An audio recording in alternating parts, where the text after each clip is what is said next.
It said, and deliver them who through fear of death were all their lifetime subject to bondage. There are many who are subject to bondage because they don't know that when Christ died and was buried, we were delivered from every ordinances of man and the world. That is why it said in Colossians 2:14, it said, having spoiled principalities and powers, he made a public show of them, triumphing over them by the cross. But what did he do first?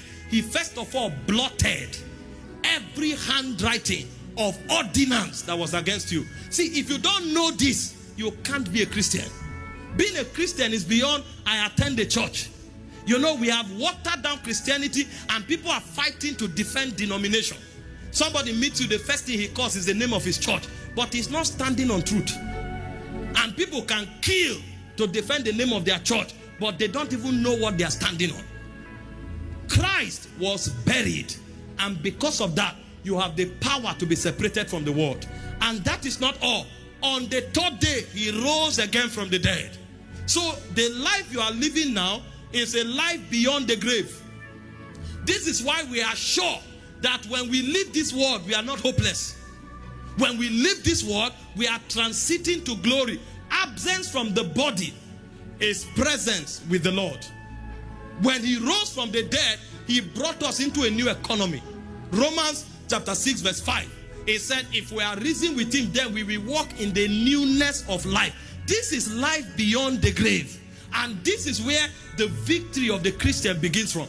Paul speaking in 1 Corinthians chapter 15 verse 17, he said, if Christ did not rise from the dead, he said, our faith is vain and our preaching is empty. He said, if only in this life we have hope, we are of all men most miserable. So the fifth canon of the faith is that Christ rose from the dead. This is what we preach, and this is the substance of the gospel. And it still doesn't stop there.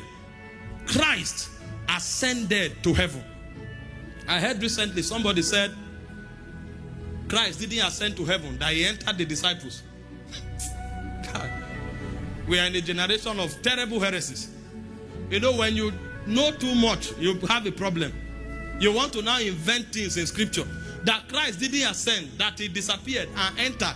And the whole justification is Christ in you is the hope of glory. So Christ disappeared and entered the believer. He didn't ascend to heaven. And they don't know the implication of those statements. If Christ does not ascend, there's no calling.